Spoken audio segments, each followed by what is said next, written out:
Okay, boys and girls, gather around. That's right, grab a seat and listen to this story I'm going to tell you. It's a dark tale, so if you need to hold hands, that's all right.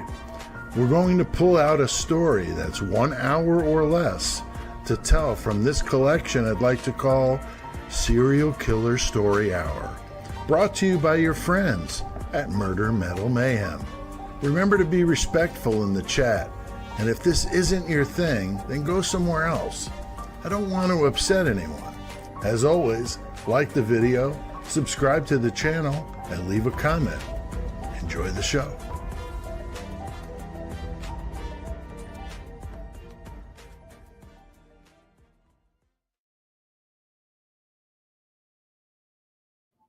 Hey, what's up, everybody? Good to see you here for a brand new show here on the Murder Metal Mayhem channel called Serial Killer Story Hour. And it's live with me, and I thought this would be a fun thing to try out. And I see some faces that are familiar. I got Just a Girl, Voice of Astrology, Catherine S., Pitbull Mama, Donna Lembo. We got the two mods here, Donna and Catherine, so that's awesome. I really don't have any idea how long this one's going to go. Been battling a little bit of a cold here, got a little bit of a touch of a sore throat, but I'll do what I can to not let it affect what we're doing here tonight. I've been looking really forward to this. I've been wanting to try some of this with you guys here on the channel because, as I've said before, my background doing true crime stuff on, podcasts started in 2018. So I've been doing this for a while. I've been doing, we're up to, I think, 280 something episodes. So we've done a bunch of them here. And so, I've come from a background of doing cases like this Joel Rifkin case where it's solved. So it took me a little bit to get used to having to constantly say allegedly and all that crap with the Idaho 4 and other videos I've done about unsolved cases. But in these cases we're going to talk about here, these are long since solved, people in prison or executed or whatever. And thanks, Pitbull Mama. Like the intro. That's cool. Glad you like that.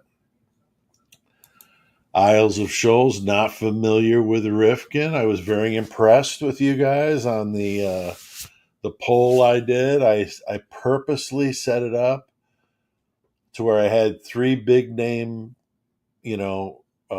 people, and then one lesser known. Of course, the lesser known one was Rifkin. And he got the overwhelming majority of the votes. And the simple reason was just what Isles of Shoals and also Just a Girl said. Not familiar with Rifkin, don't know anything about him. And that was our specialty on the podcast, of doing lesser known, but not lesser brutal, that's for sure. Just because somebody's more well known doesn't mean a damn thing, because it could be the news cycle and what's going on in the world. And if there's a lot of stuff going on, some of these people get lost in the shuffle, but then others get like huge notoriety. A lot of it has to do with the nickname the media gives them. The media gives them a good nickname, or they give themselves a good nickname, like BTK. I mean, that was probably one of the better ones, in that it invoked fear, it invoked curiosity. And I think that's why a lot of us follow, people like these, is that it's more of a curiosity. But remember, we are on YouTube, so I'm not on a podcast like I've done, so I have to watch it too. Watch some of the things I say so you guys understand. Now, I hate some of that crap that the creators do, like unalived and all that. I don't say that, but I use other word choices. So you guys will pick up on that as we go through, and you guys understand I'm doing it because I had because I have to. Because if I don't, then the video gets out there to a lot less people. And with me doing these topics like this, I mean, I did one yesterday on that guy that or that farmer that killed two women and then fed them to his hogs, and I thought that was going to get a bunch of views, and it didn't get hardly anything. So I have a feeling that's going to be kind of the new thing with my YouTube channel is I'm just not going to do the sensational for the sake of it. I know a lot of people gave me crap during the Idaho 4 stuff is, I was just doing it for the headlines and stuff. No, actually I was doing it cuz it interested me. But I'm starting to lose interest in it. I'm not saying that I'm not going to do it. I'm just saying I'm losing interest in it. And if I'm losing interest in it, I'm not going to do it as much. And so I know that some people, don't want to hear that. They want to hear me talking about Joel, uh, you know, Jack and all that nonsense. It's getting to be old to me. And it's unfortunate because there are some things I think that can still be talked about there, but just it's getting kind of dry. And I think the fact that I'm working on a book right now, my focus is a lot on that, and I need to be focused on that to get it done and get it finished. I've got other projects I want to start, and that nonfiction book is what I wanted to do, and I'm going to get it done. I'm busy with that, so you'll see me, but you may not see as much of me. But this show, I hope, takes off because I love talking about serial killers, and I think they're fascinating. And so, you know, the people that want to stick around and hang with me doing this. I mean, if there's a group of 30 of us, then that's what it is. Long Island serial killer's been kind of like that. I haven't gotten a huge interest in it yet, but that's okay.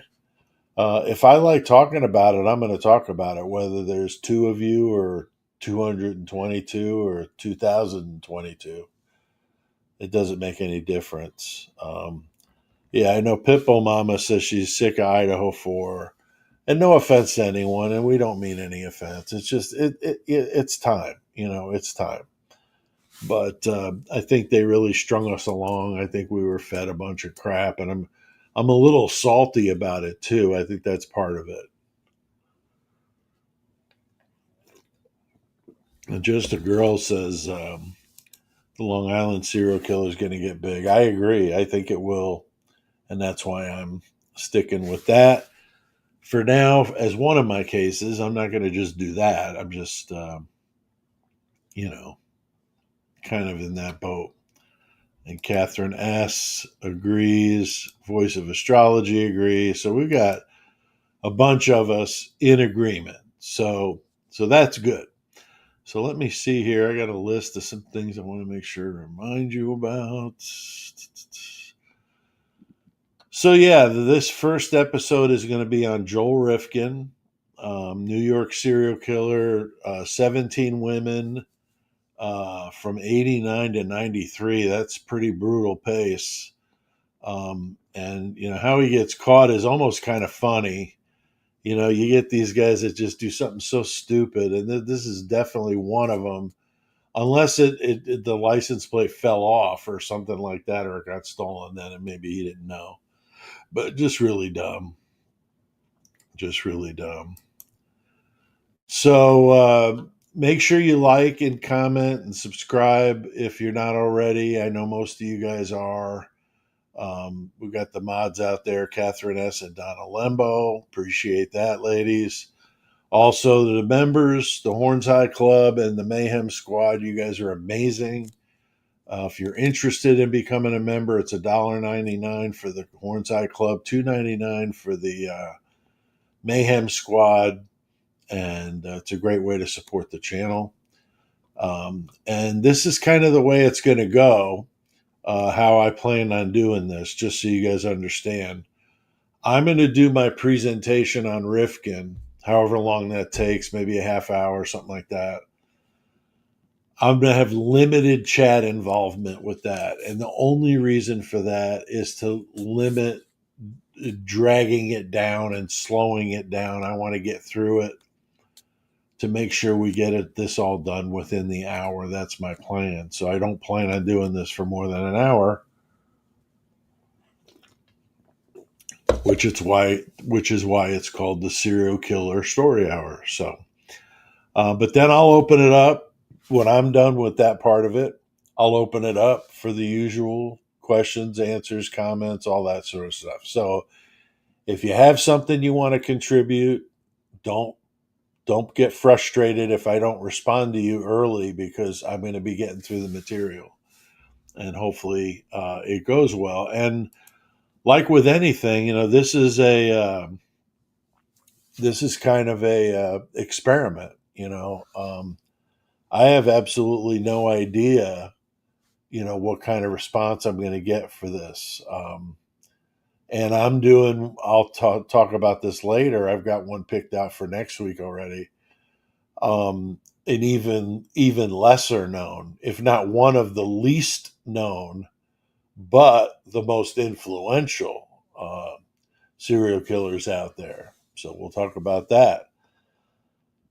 So yeah, so that's kind of you know what what I've got in mind here. Okay. So just so you know, I didn't want anybody to think I was ignoring them, because that's not my intention here. I did get some good news today. I went to the VA, and got checked out by the amputee clinic there, and they said everything looks really good with the stump. They've got another shrinker they're putting on me, or they've put on me, to help get my leg into that cone like shape that they want, so it fits in the prosthetic well. And so that should take a couple of weeks to fit or get my leg in that shape. So, but my strength in my legs was really good, and that's what they liked. And so the big thing is just putting it on and giving it a try. So I'll be doing physical therapy with the prosthetic, and a temporary one at first that's see through, so they could actually see what my leg is doing in there and make adjustments as they need to make adjustments. So, like I said before, the VA is definitely the Cadillac when it comes to prosthetics, unfortunately. But they've got a ton of experience with it. The people at the VA that I'm going to are considered among the best in the Midwest where I am. So yeah, so that's a good thing. So that'll be soon. So before long, you'll be seeing pictures of me standing up. I guarantee that. Guarantee it. Okay, but I will need the wheelchair some. It's not like you can walk around in a prosthetic all day, every day. So I'm not 20 anymore. So it's going to be some time in the chair, sometime walking. But that's okay. As long as I can get up and drive and go do a few things, that'd be nice. That would really be great. But yes, Pitbull Mama, they are taking really good care of me. Got nothing but good things to say about the VA right now. Okay, so let's talk about this character here. And also, just to be very clear, whenever I'm talking about somebody like this, I think they are the lowest piece of garbage on the planet. So I am in no way, um, making them bigger than life, or idolizing, or any such thing. Okay.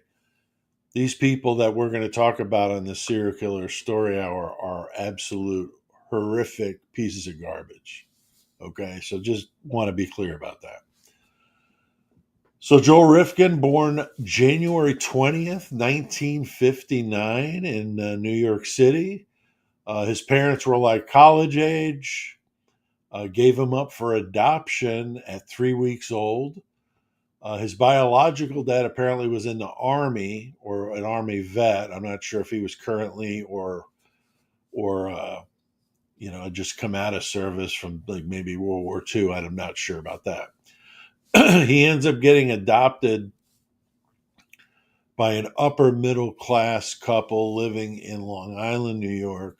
And, talk about other serial killers from history, about the being adopted. The first one that comes to my mind is Bundy. And if you guys are familiar with the Bundy story, part of his real crazy upbringing was that he found out, that his sister was really his mom and that they had been lying to him. And he found, some information, I think, when he was up in the attic or something. So that's pretty traumatic. I'm very thankful I'm not in that situation, not been adopted, but I know, people that have been, and that's got to be a struggle dealing with that. But it's important to point out that not everybody that's adopted ends up doing what Rifkin did. Okay, so there's that. Want to be clear. These are indicators of things that could cause them to go haywire, but not everybody that has bad things happen to him does horrible things like this guy did. All right. So he had issues with school due to dyslexia. That's got to be rough. He's also got a stutter, which is also rough. We know how kids are horrible.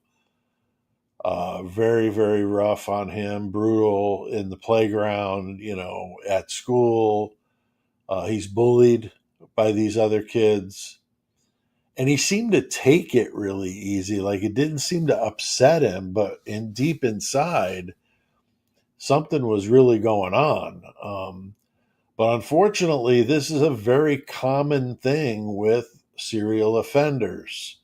I'm going to try to avoid using that K word too much. So, serial offenders, okay? Those guys are very, very common to be loners in school, bullied, have some sort of issue, whether it looks or a stutter or, whatever it is. And that just draws more attention. And as we know, kids can be terrible and made his life pretty difficult. But on the outside, he made it seem like it didn't bother him. But he did, stick in. He graduated high school, which is good, but only a little bit of college and never graduated. He bounced around to a couple different like community colleges, just couldn't get it together. Kind of reminds me of me, although I didn't bounce around. I got out of high school, National Honor Society, full ride scholarship to any state school in Connecticut, and just didn't want to do it. I was playing in a band at the time. We got signed. We were going on tours and stuff, and I didn't want any part of that. But I was an idiot. I should have stuck with it. So if you're out there and you're in that situation, do not do what I did. I got really lucky finding a career that I didn't need the diploma or the college degree for. I have a high school diploma, but that's it. So I can kind of relate to that a little bit here. His home life is pretty normal, but he starts having these fantasies. He starts having these fantasies about harming women with sex, very similar to like a BTK. He starts associating violence with sex. And that's a bad combination, especially in adolescence.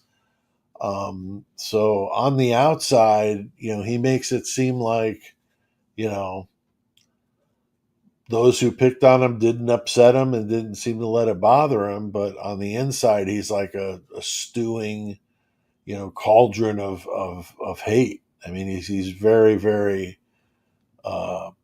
tough. I grabbed a low 12 lyric there, Cauldron of Hate. I used that phrase in a lyric one time, so I got to admit I robbed myself there. But no, I mean, this guy's just a time bomb waiting to go off.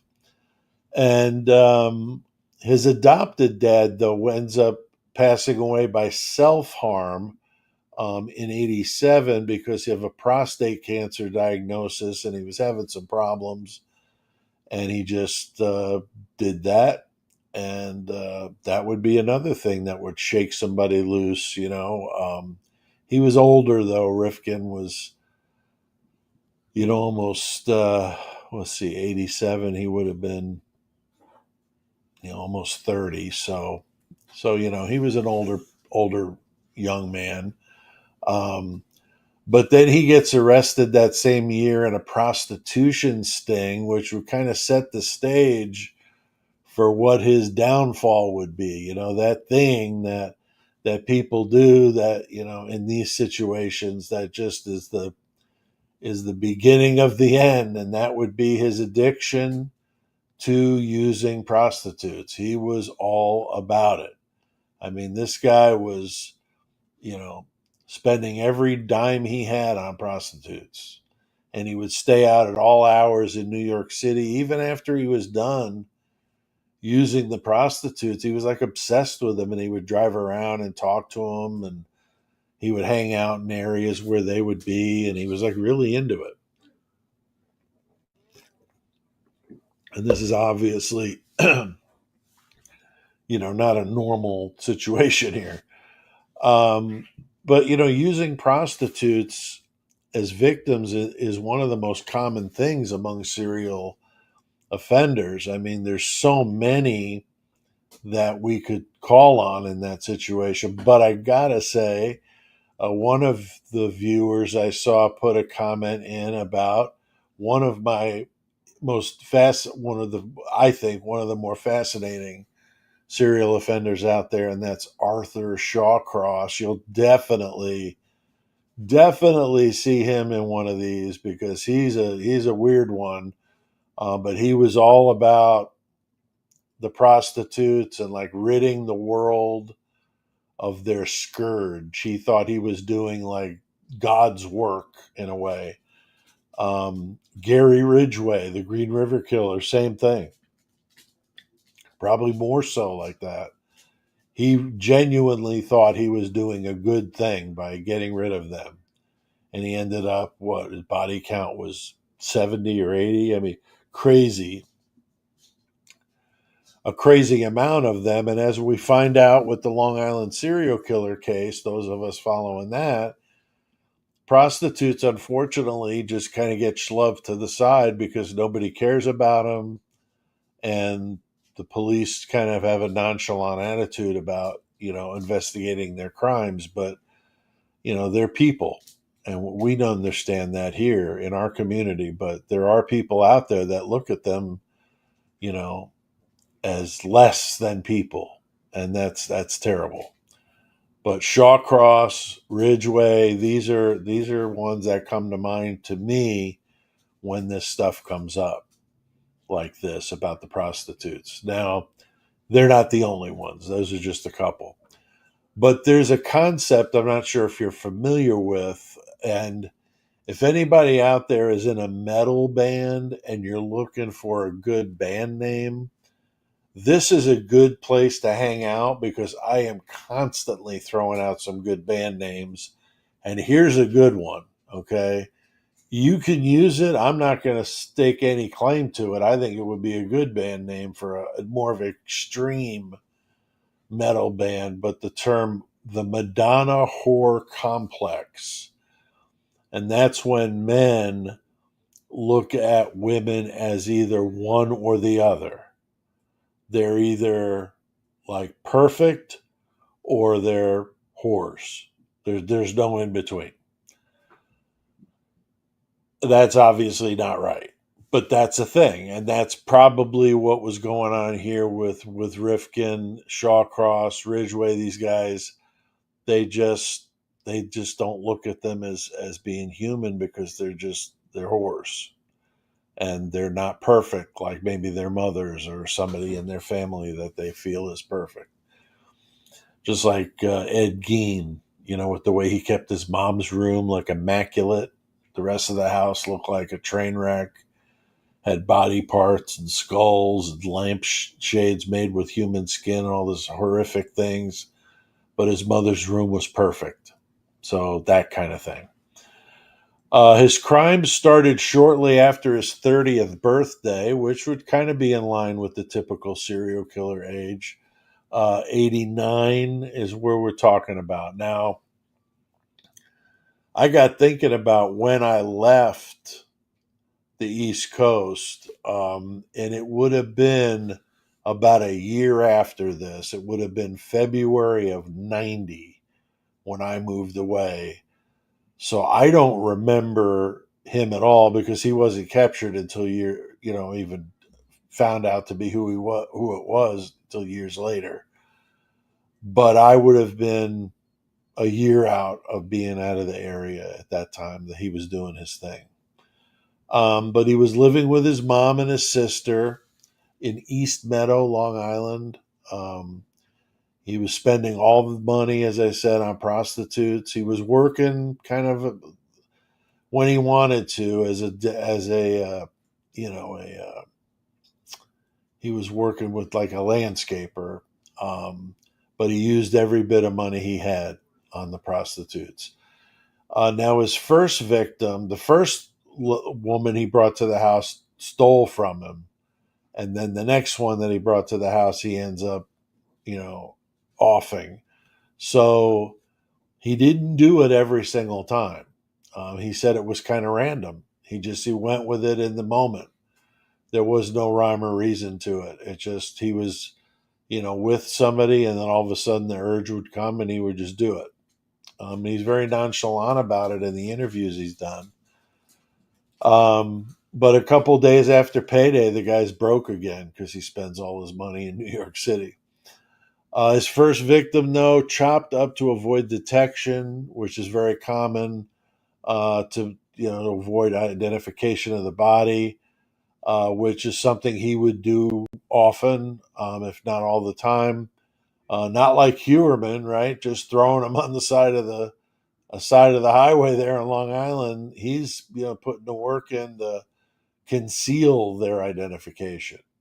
Hewerman's just like whatever. I'm not sure why he would be like that, but he is. And this would be something that he did often with the victims. He would take out the teeth, cut the fingertips off, dispose of those separate. He was very meticulous, and he was constantly getting rid of body parts that he kept in the back of his truck in like buckets of cement and different things, and he would throw them in the river or throw them here or there or out in the woods. I mean, he was, like I said, very random about it and just spreading it out there. The head of that first victim was in a paint can, and he put that in the woods or on this golf course in Hopewell, New Jersey. And then some of the body was put in the East River in New York City. So, like I said, spreading it around. He would wait for his mother and sister to be gone from the home at times, when he was picking these women up. So he's not just doing this all the time. He's doing this when the women were gone, which is ironic. Again, very similar to Rex Hewerman, if you believe what the police are saying, that's what he was doing when his wife and kids were gone. That's when he was, bringing them home and stuff like that. Now, that's not saying he wasn't still doing it, but just not doing it at home when when they were around. But in the case of Rifkin, they definitely could see a pattern of when the mom and sister were going off to visit, Aunt Gertrude somewhere, that they were, he was doing his thing. All right. But some of the victims would have Joel taking them all over New York City to pick up party favors, if you get my drift, and then would use the party favors and then fall asleep, sometimes for hours, And Rifkin said he would just kind of hang out, watch TV, like just not really be affected by it. And then when they woke up, they woke up. And then other times he was, telling them to hurry up and wake up because he was, they were on his time. He was paying them and they're over there sleeping. So definitely a strange kind of thing going on there with him and these women. But he seemed to be okay tolerating it. So just like the kids on the playground, he's tolerating the bullying and the picking on him and stuff on the outside, but on the inside, things are churning. He's definitely ready to explode. He's already been exploding as he's taking these women down. And I'm assuming a lot of this is stemming from his poor, self image with his dyslexia, and he also stuttered. So, again, those things are difficult to overcome. And then Rifkin would just repeat this process. I'm not going to keep you here for 4 hours going through all 17 of these stories because they're all virtually the same. They came over again randomly. He was taking some of them and just bringing them back, and then others he would, eliminate.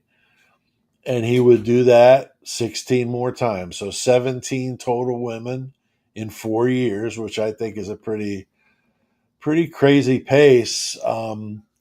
But he probably would have kept going.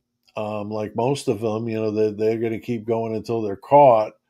Um, but they guys like this can keep it together for a while, but eventually that urge just becomes too strong, and they make mistakes. They do stuff they shouldn't be doing. Um, Gacy would be a good example of that. He was picking up runaways and kids nobody wanted, quote unquote, but yet the last victim was a boy that his parents, he had two parents, and they, he didn't come home, and they were freaking out, and wound up really raising a fuss with the police, and ended up Gacy went down over that one, Robert Peast.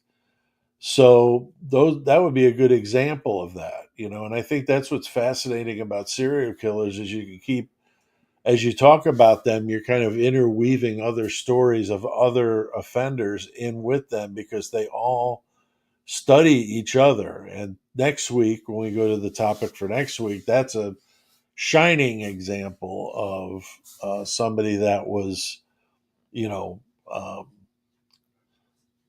a very common influence on Bundy, BTK.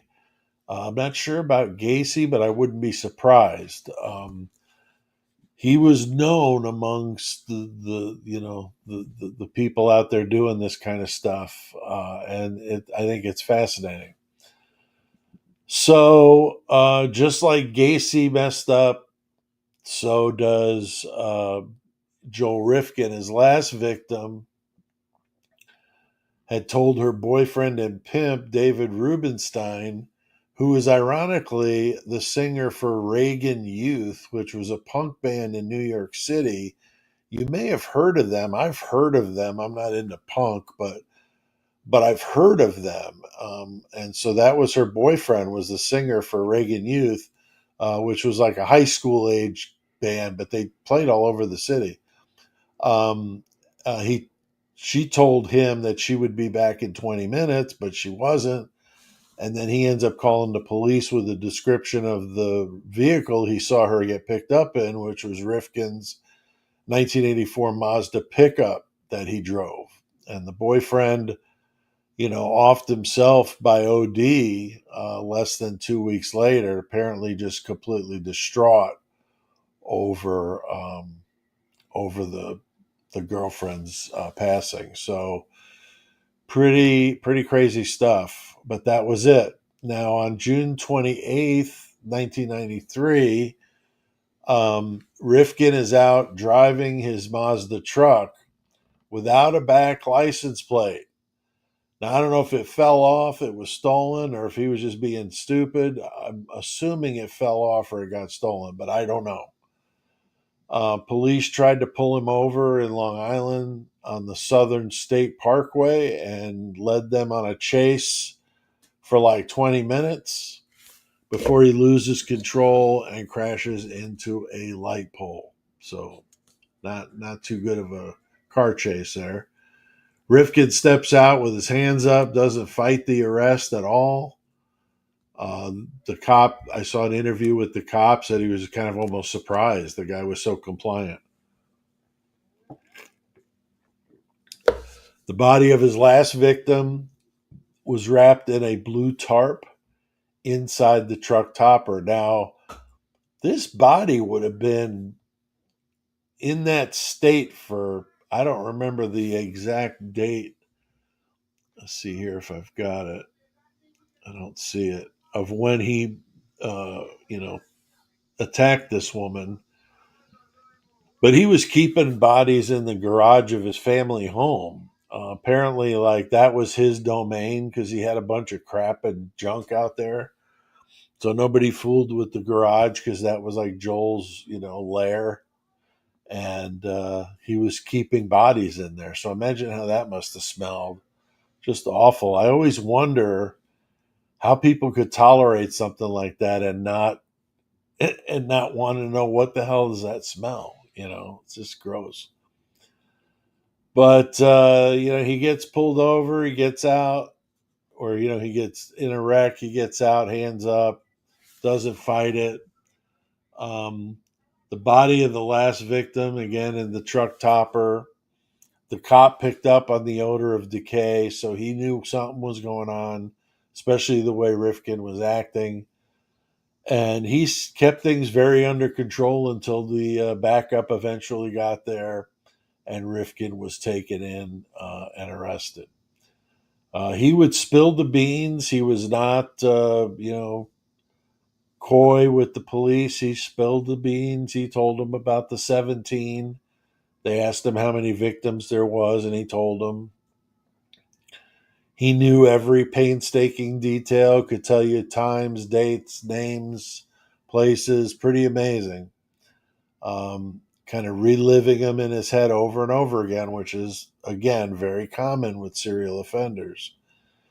He was found guilty and sentenced to 203 years, so not going to go anywhere.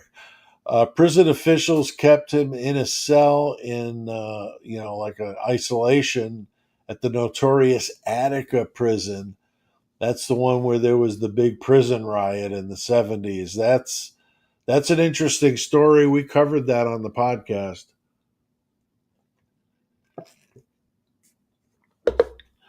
If you're into prison stories, check the podcast out. We've done Attica, Sing Sing. We've done, let me think, Alcatraz. We've done Supermax. We've done the Black Dolphin in Russia. We've done some wicked ones for sure. So if you're into the prison stories, you might want to check those out. We've also done some prison escapes, like the Texas Seven. There's been a few escapes that we covered when we did Alcatraz. We talked about that as well. But if you're into that kind of stuff, just search YouTube for Murder Metal Mayhem and the prison of your choice. And if we've done it, it'll pull it right up. Now, again, if you listen to the podcast, the language is rough. It's not like this. The language is a little rough. The humor is a little rough. It's not for everybody. So if that's not your thing, just don't do it. But if you like that kind of stuff, then go check it out. It's me with two other people.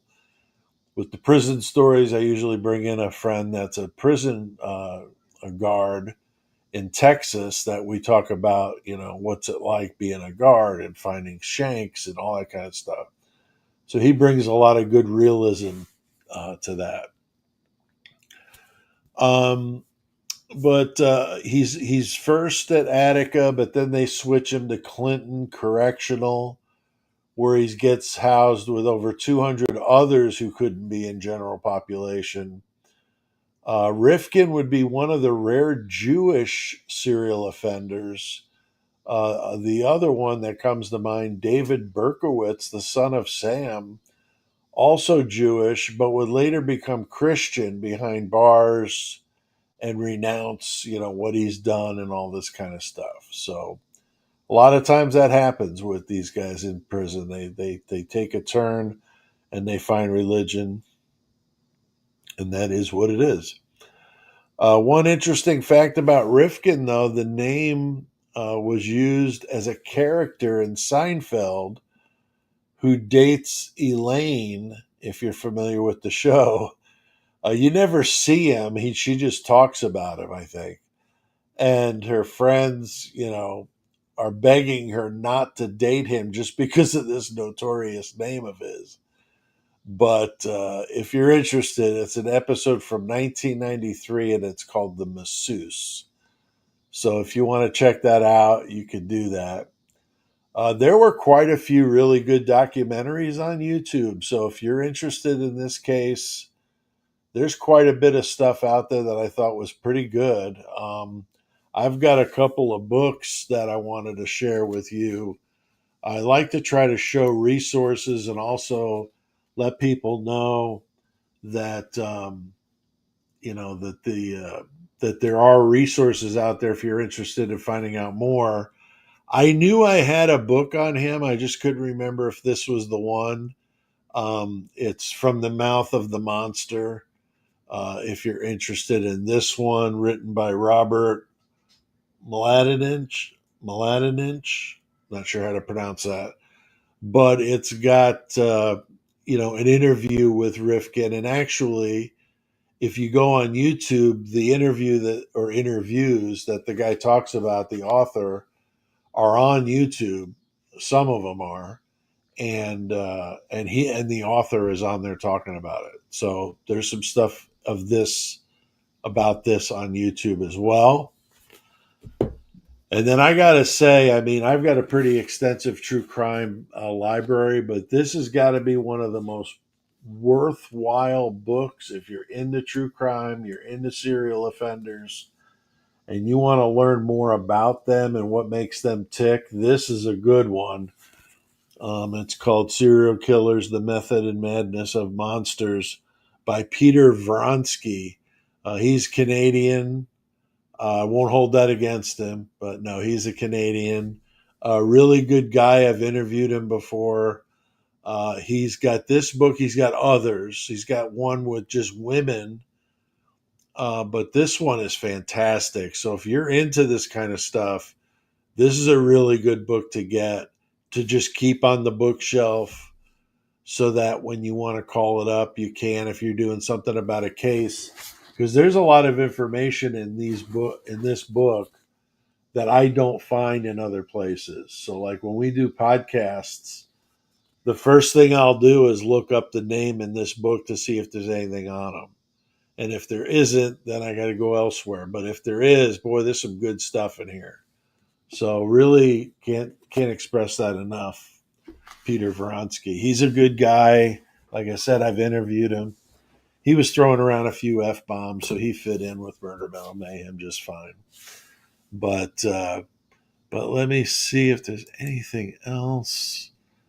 So yeah, that's pretty much what I wanted to talk about when it comes to Rifkin. Let me look here to see if what I missed. Pitbull Mama says Russian prisons are horrible. They are. The Black Dolphin's probably the worst. Go check that out. Black Dolphin. We did a podcast on it, but there's a documentary on it. There's a couple of them where they go in there and it's absolute silence. It's really messed up. But the chessboard killer is in there. I can't remember his real name. It's a Russian name, hard to pronounce, but or Patushkin, maybe that's it. I don't remember now, but chessboard killer wanted to kill a person for each spot on the chessboard, and his goal was to take more victims than Andre Chikatilo, who had done like 68. The thing that's funny with Chessboard was there were more victims that he claimed he had, but the police couldn't find any evidence of it. So just to mess with him, they did not consider them victims, so that this way he wouldn't get his title. So he ends up serving life with no parole in the Black Dolphin, worst of the worst. And he doesn't get the Chikatilo record at the same time. You know that's got to be burning him each day he sits there in silence. He thinks about that, I'm sure. It's pretty funny. Berkowitz is still alive. He is. He is. My dad dealt with him um, when he was a parole officer, but just in the, I think when they were figuring out where they were going to put him, it wasn't like a long term thing or anything. Donna Lembo, as a young kid in New York City, the son of Sam was a big deal. We were all worried. I know. I was at my grandma's house, and I remember having to come in at dark or dusk because we were in the Bronx, and that was one of the areas he had hit. So yeah, it was scary. The summer of Sam. They called him the 44 killer. Yeah, that would be an interesting one to do. I mean, even though he's a bigger name, it's not like I won't ever do the bigger name cases. I just prefer to do the lesser known ones. So yeah, Pitbull Mama, very scary time. I agree. See, Pitbull Mama says she's going to check out the podcast. So yeah, be careful. The episodes are on the channel. I uploaded them all to the channel. But like I said, they're different than the way I do my videos because language is not a concern on the podcast platforms and stuff. So they're a little rough. But if that doesn't bother you, you might really like it. We had quite a following there. It's on hold right now until I can get back in the studio. But that's why I'm doing this, is to see if this kind of takes off. Maybe this would be something I would prefer to do rather than back to the podcast again. So I don't know. I do miss the guys, though. It was fun doing it with a group and not just by myself. Let's see. Pete, what do you think about these drives? The people, or what do you think that drives these people to do what they do? I think it's a, I think it's a combination of things. I think it's partially their upbringing, but not always, because BTK had a good household, good normal home, and so did Rifkin. So that's not always a thing, but it sometimes can be. I think also head trauma. Uh, Time and time again, when we do cases involving serial offenders, they've had some kind of head trauma in their life. Gacy, Richard Ramirez, on and on and on, have an instance of where they really got hit in the head, um, and it changed them. Now, I'm not going to talk about me getting hit with a railroad spike in the head. I think I've told you guys that story. The most metalhead story possible, how I got hit in the head with a railroad spike and it stuck in there for like a second or two.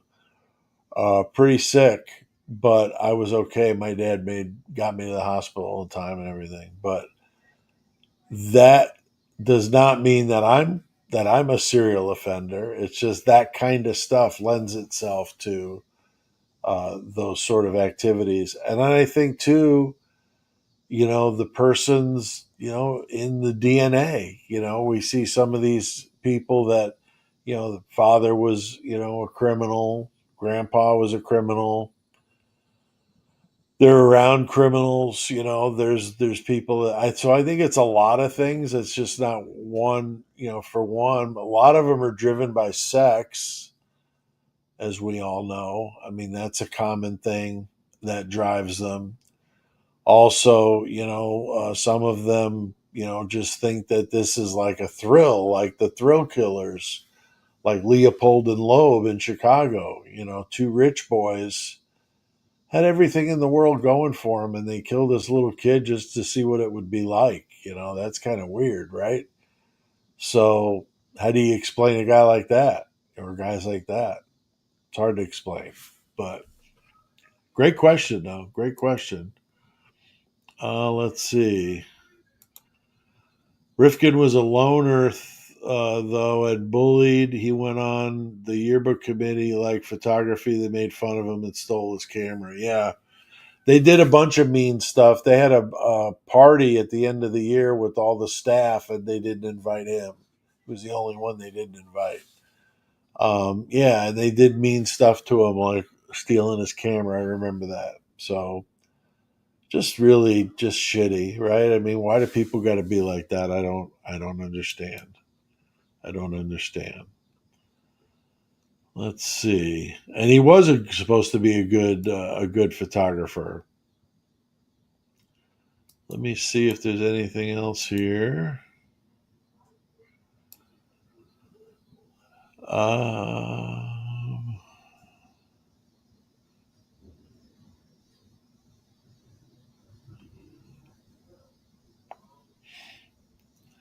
I did do a podcast. We did do a podcast on Rifkin. So if you search Murder Metal Mayhem Joel Rifkin, you'll see it. I think it's episode 103 or 104 or something like that. So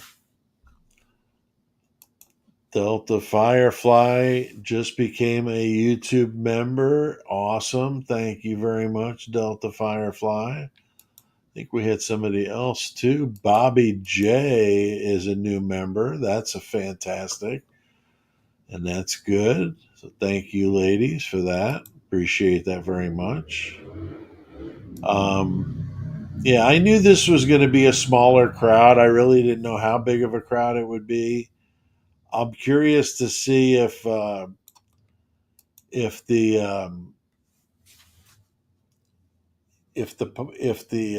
numbers go up in the replay, or how much they'll go up. I'm sure they'll go up, but how much I don't know. So Pitbull Mama wants to know, where are the podcasts again? The podcasts are everywhere. Okay, so you can listen to us on Spotify, um, YouTube, um, wherever you listen to podcasts. You should be able to find Murder Mental Mayhem. And like I said, there's like 280 something episodes, and then there's a bunch of bonus episodes that are not numbered. So we've done like, I think, almost 400 episodes if you count in all the bonus ones. So you can listen to it wherever you want. And like I said, it's just it's like listening to this, but more rough language and some dark humor. We do a little bit of humor on there. We were actually in the top 200 Apple comedy podcasts for a while, which was kind of funny. A true crime channel getting a comedy nod. But you guys know from my intros, I can do some comedy. I like doing some dark comedy. So I got more intros in mind. So if you like the intros, um, they're there if you're into that kind of stuff. All right, very good. Well, I said I was going to do this in under an hour, and you know that's what I wanted to do with you guys here, is to keep this under an hour. So we're at 53 minutes here. So kind of wrapping it up, but laughter is good for the soul. It's just good for you to get a laugh now and then, even though it might seem dark and kind of morbid. So just a few discussion points. Kids who are bullied and picked on definitely have a higher degree of violence in their lives. They act out against it in different ways. Rifkin seemed much more in control of his obsession than some of these others I've talked about, which results in them getting caught faster. So Rifkin was pretty sly, and his numbers would have been endless if he wasn't caught, if it wasn't for that license plate, right? My father was trained in Attica shortly after the riots when he started working for the parole division. They had him go to a few different prisons, and Attica was one of them. Um, but as far as I know, no dealings with Rifkin. But my dad would have retired shortly around the time that Rifkin was even doing his thing, so probably not. But if you guys don't have anything else, my next week's choice is a guy by the name of Harvey Glattman. Definitely not somebody that you would expect to see, or the name doesn't sound like, the Richard Ramirez, the slasher names and stuff. The Glamour Girl Slayer was his nickname, but his thing was photographing women after he tied them up and told them what he was going to do to them. So that look of terror in their eyes, very sadistic, very messed up. He's only got 3 or 4 victims, and I say only, I mean it's still horrible, but he doesn't have, the 70, 80, body counts like some of these guys do. But BTK was a huge follower of Glattman with tying women up. Bundy was super into Glattman. Most of the what Peter Vronsky calls the golden age of serial killers, the 70s and 80s, early 90s, most of those guys, I would assume, are probably know about Harvey Glattman, have studied Glattman because of how he did what he did and how he convinced these women to let him tie him up. Is an interesting story. Very, very shifty, very slick. Kind of reminds me a little bit of the Boston Strangler and what he was doing, going door to door. But that's next week. So Harvey Glattman, if you like this, I hope you do. I hope you tell some friends about it. Um, and I think that this could be fun. And like I said, I don't care that it's a small crowd. I'm not doing this for huge numbers. The numbers that were coming to the channel were great, and I'm hopeful that I continue to grow. But I'm not going to sit here and lose sleep over it. I'm not going to lose myself. What was I going to say? I'm going to sell my soul to just get clicks and be popular. So if it's something that I want to talk about, then I'll do it. But if not, there's other channels that do that kind of stuff. So we'll let them do that.